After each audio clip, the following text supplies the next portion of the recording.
Hello everyone, welcome back to the channel. Today I'll be doing Honest Trailers Cobra Kai. I did put the first episode up on my YouTube channel, and I said in that if people wanted me to do all 10 episodes I would. Most of the feedback I got was no, so what I did was I just watched it all on my own time. So to those people who've been asking me, literally there's only 5 people, why aren't you doing Cobra Kai? Because the majority of the people, which is I think around,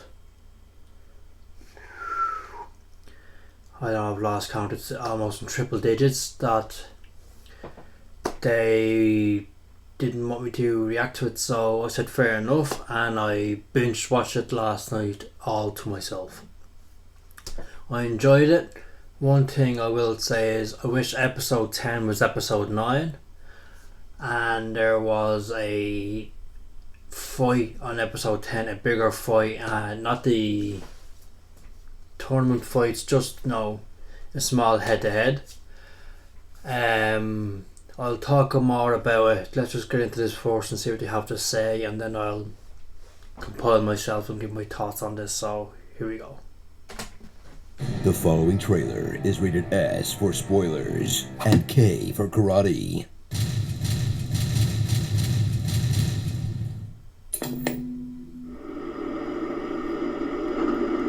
From the executive producer of Jaden-san and 3 huge Daniel-stans comes a show that got everything right about making a new TV franchise, except for launching it on YouTube Red. Goodbye, fallen soldier. Turns out there are losers in this dojo. Cobra Kai. Prepare for the story of what happens after the triumphant freeze-frame ending of your favorite 80s movie. In a premise that sounds like it has just enough gas to power a Funny or Die sketch. But is actually good enough to fuel multiple seasons. And now that the Saved by the Bell sequel is off to a fun start too, we're back on board with the last scraps of pop culture being strip-mined and fed back to us by telecoms and streaming giants. Woo! Hey, is Judd Nelson still alive? Let's crank out 6 eps of Old Man Bender. Make him fight the robot from Short Circuit. It. Return to the Atlanta area of the San Fernando Valley and follow a washed-up guy who's out to prove that there's more to him than one thing he did in the 80s. William Zabka. Johnny Lawrence. It turns out he got crane kicked so hard his entire life collapsed, ultimately turning him into a booze hound with a 2-word vocabulary. Cobra, like the badass snake. And you're being a Cobra Kai is about being badass. Don't be a What? It's badass. Light beer is for Truckosaurus was badass. Those are moves. Kicking is badass. Drowning is for alright? Don't be a Who's so stuck in the past, you'll start to wonder if that kick actually put him into a waking coma. Put one of those hash browns at the end, like Hash Brown Team Cobra Kai or something. www. I love him. Cobra Kai period COM, all lowercase. This concussion nonsense. You might want to rethink that last one, Unfrozen Caveman Sensei. It's a Facebook. Wow. But no former antagonist reframed as a protagonist is complete without his former protagonist reframed as an antagonist frenemy. Enter Daniel LaRusso, the Karate Kid, who definitely stopped practicing karate. But he's okay, A little full of himself. But never gave up on his Asian fetish. The yanagi, or yanagi-ba, depending on the region, is a knife used exclusively for cutting sashimi. This guy definitely has a waifu pillow. When Cobra Kai rises again, he'll defend his version of the martial art, a boring hybrid of tours and therapy that only works by accident once you've tricked a teenager into jacking it for you.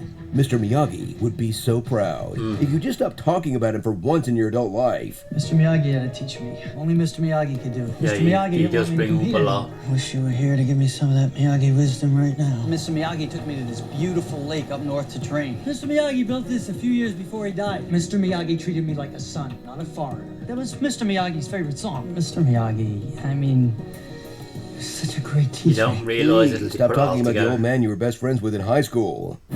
But this show isn't just about old Karate Kids. It's also about the next Karate Kids. Sorry, the next Karate Kids. I enjoyed that movie. A lot of people didn't like it. No, that was Kung Fu. Stupid movie.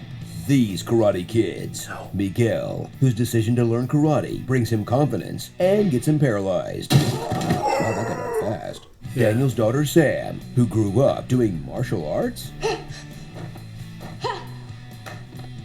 Okay, sure. Aisha, the only one with parents sensible enough to keep her out of season 3. After the fight, her parents moved her to a private school. Lip/Hawk, oh, that's the one the like kid who can have exactly one gimmick at a time. So I'm not supposed to mention his lip at all? Leaving her See, I'm gonna have a Dimitri, thing about an him at the insecure end of this. nerd with a bright future in a college improv comedy group. I'm at peace with my depression. Last thing I need to be is suicidal. Tori, the Tory of the bunch. Raymond, a live-action Nickelodeon character who snuck into the show for a season. Heretofore, you can refer to me as Stingray. Robbie, the son that Johnny gave up on because he could never shut his mouth. Literally.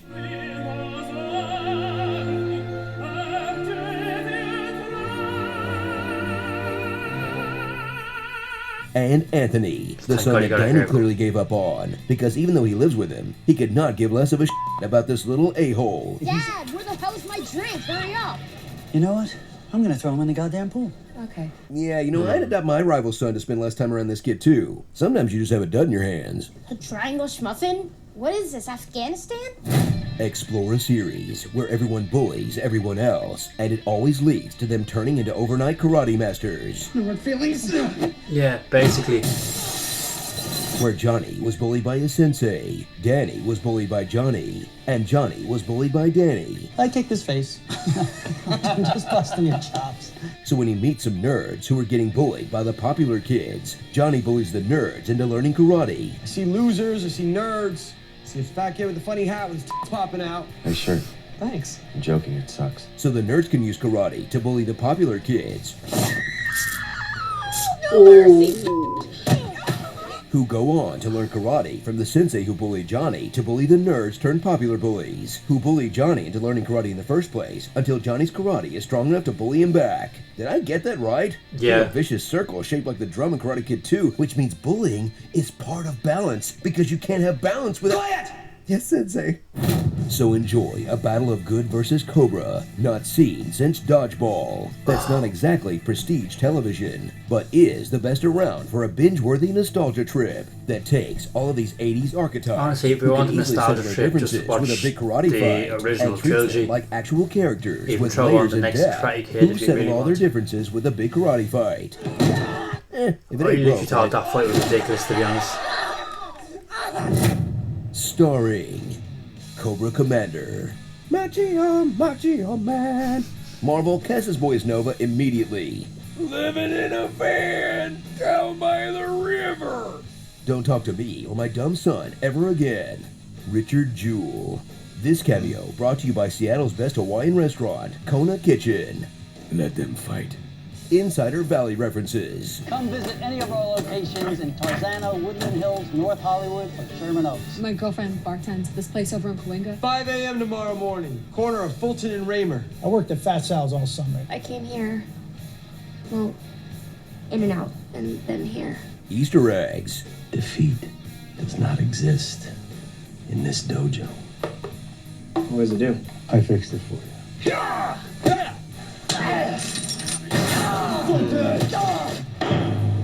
See, are they callbacks or Side to side. Breathe in, breathe out. is it Is that why lazy you're running writing? here? Let me know. To trick me into doing karate? Deep cut Easter eggs.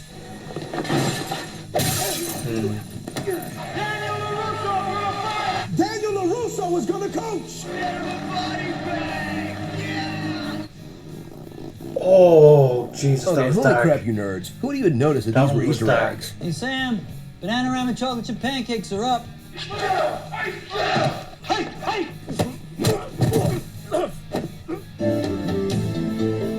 This is miyagi-do.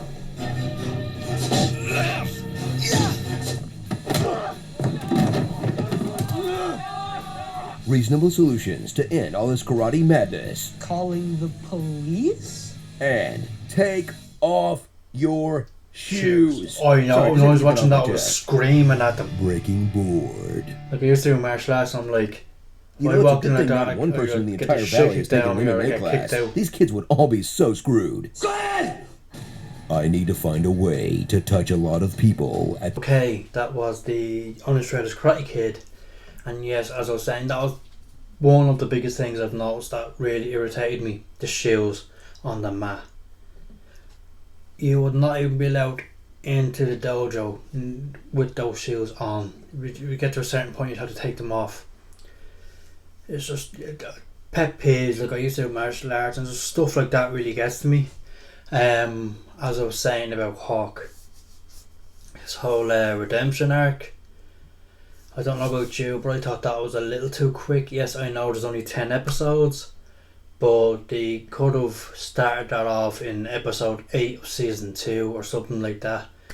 Then it wouldn't have seemed out of nowhere. We all knew he was going to switch sides, but the way what happened, I thought was a little forced. But that run, that jumping kick with the Hawk sound effect as he struck him in the chest, I thought was pretty nice. The fight in the living room, I thought was a bit, bit thrown together. If I seen a load of kids fighting like that, I'd probably laugh, saying, nah, like, considering what you see in movies and stuff like that, it's basically just rushed and whatever. So let me know what you thought of Cobra Kai. In the whole thing in season, I really enjoyed it. I enjoyed seeing Ali back, and when he went to Okinawa, I think, I really enjoyed that episode. Seeing everyone from Karate Kid Part 3, I really enjoyed that. When I finished watching that episode, I actually went back and watched that movie. Just, especially when he got reunited with the little girl he saved in the typhoon. That came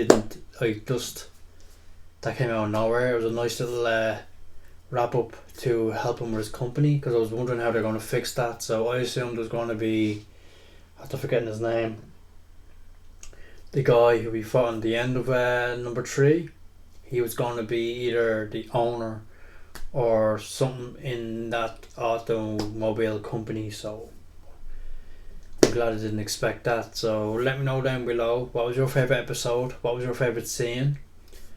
What scene actually brought you back to the movies? What triggered a memory from the movies? But which one is your favourite movie? Leave all the links down below, what you want me to react to, and I will see you all in the next reaction.